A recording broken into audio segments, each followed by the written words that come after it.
Hello all, this is a real life story about a house that I bought over in O'Fallon. Gentleman called me, he was from Mississippi, and his dad had passed away. His dad owned a house in O'Fallon, Missouri. It's right outside the St. Louis metro area where we buy houses.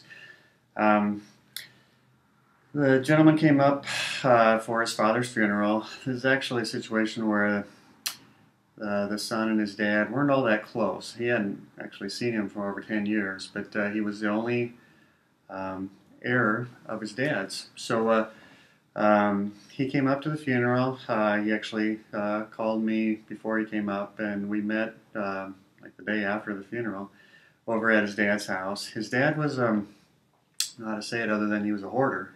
The house was just full of stuff. Not really anything of any value, really, just a lot of stuff. Very dirty. And the gentleman just wanted to sell it quick and get back to Mississippi.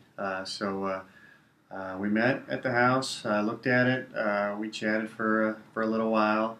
I made him an offer. We did a little bit of negotiating back and forth, and we wrote up a contract then, right there that day.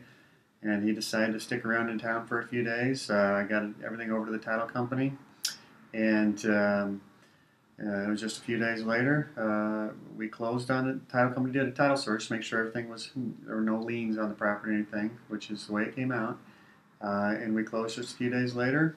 He got his check and he headed back to Mississippi. So that's a real life story of the house I bought in O'Fallon here recently. Hope that helps.